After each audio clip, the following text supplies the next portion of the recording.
దగ్గరలో ఇస్తామన్నారు. ఓకే, దగ్గరలో ఇచ్చారు. హెలికాప్టర్ ల్యాండ్ అయింది. ల్యాండ్ అయిన తర్వాత ఏమైందండి? ల్యాండ్ అయిన తర్వాత జనం ఎగబడ్డారు. సహజం. చంద్రబాబు నాయుడు గారికి జనం ఎగబడరు కానీ, లోకేష్ గారికి జనం ఎగబడరు కానీ, జగన్మోహన్ రెడ్డి గారు వెళితే మరి ఓట్లు ఎందుకు రాలేదో మాకు అర్థం కాలేదు కానీ, వెళితే వేలాది మంది జగన్మోహన్ రెడ్డి గారి దగ్గరికి పరిగెత్తుకుంటూ వస్తారు ఎమోషన్గా. ఇది వాస్తవం. నేను కూడా ఆయనతో చాలా సందర్భాలు చూశా. అందరికీ తెలిసినటువంటి సత్యం. వేలాది మంది వచ్చారు హెలికాప్టర్ మీద దగ్గరికి వచ్చారు చూద్దామని. వాళ్ళు హెలికాప్టర్ ధ్వంసం చేద్దామనో, జగన్మోహన్ రెడ్డి గారిని ఏదో చేద్దామనో రాలా. ప్రేమతో అభిమానంతో ముందుగా ఆయనతో కరచాలనం చేసుకోవాలని వచ్చారు. వేలాది మంది వచ్చారు. ఏమి ఇచ్చారండి మీరు? కస్టడీ నాకు ఏమి ఇచ్చారండి మీరు? ప్రొటెక్షన్ అక్కడ నాకు అర్థం కాలేదు. ఒకసారి చూడండి విజువల్స్. హెలికాప్టర్ మధ్య జనం మధ్యలో ఉంది. ఒక కారు ఉన్నట్టుగా హెలికాప్టర్ మధ్యలో ఉంది, జనం మధ్యలో. వేలాది మంది జనం చుట్టూ చేరారు. ఏమి ఇచ్చారు మీరు సెక్యూరిటీ నేను అడుగుతా ఉన్నా. అదేమంటే హోంమంత్రి గారు అంటూ ఉంటారు పులివెందుల శాసనసభ్యుడు అని. రెచ్చగొట్టే మాట, కించపరిచే మాట కొద్దిగా మైండ్లో పెట్టుకోండి. ఆయన పులివెందుల శాసనసభ్యుడే. ఇప్పుడు ఎప్పుడు ఎప్పటికీ కూడా మాజీ ముఖ్యమంత్రి, గుర్తుపెట్టుకోండి, మాజీ ముఖ్యమంత్రి కుమారుడు. ఎక్కడికి వెళ్తే అక్కడ లక్షలాది వేలాది మంది జనం వచ్చేటటువంటి ఒక అద్భుతమైన అపూర్వమైన ప్రజాదరణ కలిగినటువంటి వ్యక్తి. వాళ్ళ 11 రావచ్చు, అది వేరే విషయం. కానీ మీరు కించపరుస్తా ఉన్నారు. మాటకు ముందు పులివెందుల ఎమ్మెల్యే 1+1 ఇస్తాం, Z+ సెక్యూరిటీ ఇచ్చాం. ఎవరిచ్చారు Z+ సెక్యూరిటీ? మీరు ఇచ్చారా?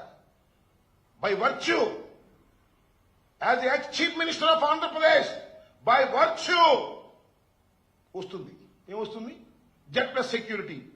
అది నీ దయాదాక్షిణ్యం. అమ్మా హోంమంత్రి గారు, నీ దయాదాక్షిణ్యం వల్ల, లేకపోతే వెనకుండి నడుపుతున్నటువంటి లోకేష్ గారి దయాదాక్షిణ్యం వల్ల వచ్చినటువంటిది కాదు. Z+ security by virtue of ex chief minister గా ఆయనకు వచ్చింది. అది that is the right of Jaganmohan Reddy గారు. చంద్రబాబు నాయుడు గారు కూడా ఉంది అదేదో పెద్ద సెక్యూరిటీని. కమాండ్ సెంట్రల్ గవర్నమెంట్ 10 సంవత్సరాల క్రితం Z+ కాదు, బ్లాక్ కమాండోస్. ఆయనకి ఎప్పుడో ఒకసారి ప్రమాదం జరిగితే నక్సలైట్లు అంతరించిపోయారని హోమ్ మినిస్టర్ గారు కూడా చెప్తున్నాడు. ఇప్పుడు అయినా కూడా ఆయన కొనసాగుతా ఉంది.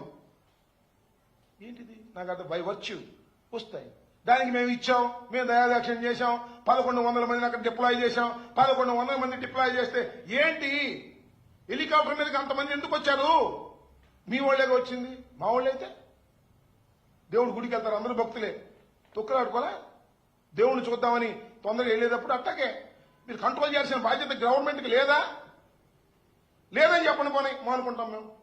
మేము జగన్మోహన్ రెడ్డి గారి టూర్కి భద్రత కల్పించవలసిన అవసరం మాకు లేదు అని లోకేష్ గారు, అనితమ్మ గారు, చంద్రబాబు నాయుడు గారు చెప్పండి.